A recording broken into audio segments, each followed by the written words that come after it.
आम आदमी पार्टी के नेता मनीष सिसोदिया की गिरफ्तारी के बाद से घमासान मचा हुआ है। आप नेता लगातार केंद्र सरकार और भाजपा पर हमलावर है। ऐसे में आप प्रवक्ता सौरभ भारद्वाज ने एक प्रेस कॉन्फ्रेंस में सीबीआई पर मनीष सिसोदिया को मेंटल टॉर्चर करने का आरोप लगाते हुए कहा है कि उन पर झूठा कबूलनामा साइन करने का दबाव बनाया जा रहा है। इसके साथ ही उन्होंने दिल्ली के उपराज्यपाल द्वारा शिक्षकों को फिनलैंड भेजने की मंजूरी देने को लेकर कहा है कि जब बच्चों के पेपर चल रहे हैं तो कह रहे हैं कि फिनलैंड चले जाएं। सौरभ भारद्वाज ने कहा कि हमें जानकारी मिली है कि मनीष सिसोदिया को मेंटल टॉर्चर किया जा रहा है ताकि वो झूठा कबूलनामा साइन कर दें। भारद्वाज ने कहा कि कल मनीष सिसोदिया ने अपने वकील के जरिए इस बात का संकेत दिया था। ये दुर्भाग्यपूर्ण है कि एक ऐसा व्यक्ति जिसने गरीब बच्चों के लिए काम किया और आज जब सीबीआई के पास सबूतों का अभाव है, उनके पास 1 रुपए की बेईमानी का सबूत नहीं है, इसलिए टॉर्चर कर दबाव बनाया जा रहा है ताकि वो कबूल कर। सीबीआई के कैबिनेट नोट के मिसिंग होने के दावे पर सौरभ भारद्वाज ने कहा कि सीबीआई कह रही थी उसके पास सारे सबूत हैं और अब कह रहे हैं कि कैबिनेट नोट नहीं है। मंत्री जेब में लेकर थोड़ी घूम रहे हैं। 2 मार्च को पूर्वोत्तर राज्यों त्रिपुरा, मेघालय और नागालैंड के चुनाव परिणाम सामने आए। त्रिपुरा और नागालैंड विधानसभा चुनाव में बीजेपी गठबंधन ने फिर से जीत का परचम फहराया। दोनों ही राज्यों में बीजेपी और उसकी सहयोगी पार्टियों ने सबसे ज्यादा सीटों पर जीत दर्ज की। वहीं मेघालय में कॉनराड संगमा की पार्टी एनपीपी सत्ता में वापसी करती दिखाई दे रही है, लेकिन वह बहुमत के आंकड़े से दूर है। सियासी जानकारों की माने तो मेघालय में एनपीपी बीजेपी के समर्थन से सरकार बना सकती है। तीनों राज्यों के चुनाव परिणाम से बीजेपी के समर्थक बेहद उत्साहित हैं, जोश में हैं।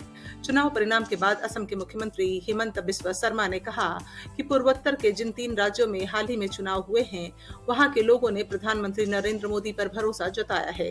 न्यूज एजेंसी एएनआई से बातचीत करते हुए असम के सीएम ने कहा कि लोगों ने पीएम मोदी पर अपना भरोसा दोहराया है। मेघालय को छोड़कर यह दूसरी बार है जब एनडीए बीजेपी ने 2 राज्यों में जीत हासिल की है। यह स्पष्ट रूप से जाहिर करता है कि हम लोकसभा में भी 25 से 26 सीटें कम से कम जीतेंगे। यह जीत पूर्वोत्तर में पीएम मोदी के प्रयासों की वजह से है। हमने पूर्वोत्तर के लगभग सभी राज्यों में अपनी सफलता को दोहराया है।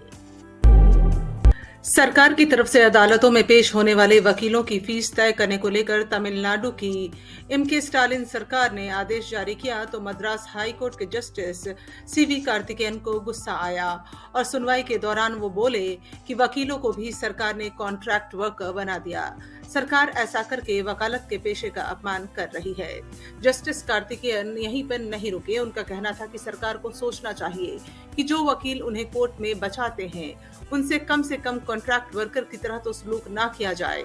सरकार को चाहिए था कि उसकी नीतियों और उसको कोर्ट में डिफेंड करने वाले वकीलों की तारीफ में 2 शब्द कहती, लेकिन यहाँ तो उल्टा काम हो रहा है। हाईकोर्ट का कहना था कि GOM 339 को पढ़ने के बाद लगता है कि वकालत के पेशे को भी सरकार कॉन्ट्रैक्ट वर्कर में तब्दील कर रही है। ऐसा नहीं किया जा सकता और ऐसा होना भी नहीं चाहिए। उनका कहना था कि वकालत का पेशा बेहद उलझा हुआ है। एडवोकेट को किसी भी केस में पेशी से पहले तमाम तरह की तैयारियां करनी पड़ती हैं। उसे बहुत सारी चीजों को पढ़ना पड़ता है। सरकार नॉलेज और स्किल के मामले में बेंचमार्क नहीं बना सकती। न्यूयॉर्क से नई दिल्ली जा रही अमेरिकन एयरलाइंस की फ्लाइट में एक भारतीय यात्री ने शनिवार को शराब के नशे में साथी यात्री पर कथित तौर पर पेशाब कर दिया। आरोपी की पहचान 21 वर्षीय आर्य वोहरा के रूप में की गई है, जो एक अमेरिकी विश्वविद्यालय में छात्र है और एयरलाइन द्वारा प्रतिबंधित कर दिया गया है। अमेरिकन एयरलाइंस के एक बयान के अनुसार जॉन एफ कैनेडी अंतर्राष्ट्रीय हवाई अड्डे से इंदिरा गांधी अंतर्राष्ट्रीय हवाई अड्डे के लिए उड़ान AA292 आगमन पर स्थानीय कानून प्रवर्तन द्वारा एक विघटनकारी ग्राहक के कारण मुलाकात की गई थी। रात 9:50 बजे फ्लाइट सुरक्षित लैंड। एयरलाइन ने कहा है कि भविष्य में यात्री को बोर्ड करने की अनुमति नहीं देंगे। विमान के आगमन पर पर्सन ने सूचित किया कि यात्री अत्यधिक नशे में था और बोर्ड पर चालक दल के निर्देशों का पालन नहीं कर रहा था।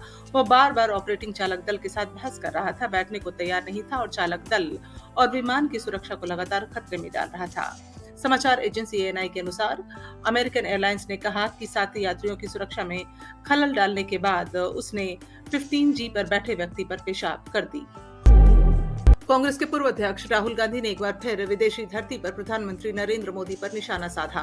उन्होंने कहा कि पीएम मोदी खुद भारत का अपमान करते हैं। उन्होंने मेरे दादा दादी को भी अपमानित किया है। राहुल गांधी ने साफ शब्दों में कहा कि कैम्ब्रिज लेक्चर में उन्होंने कभी कुछ भी गलत नहीं कहा। बीजेपी को चीजों को तोड़ मड़ोड़ कर पेश करना पसंद है। राहुल गांधी ने लंदन में इंडियन जर्नलिस्ट एसोसिएशन के कार्यक्रम में बीजेपी के उन आरोपों का पलटवार किया जिसमें उन पर भारत को बदनाम करने का आरोप लगाया गया है।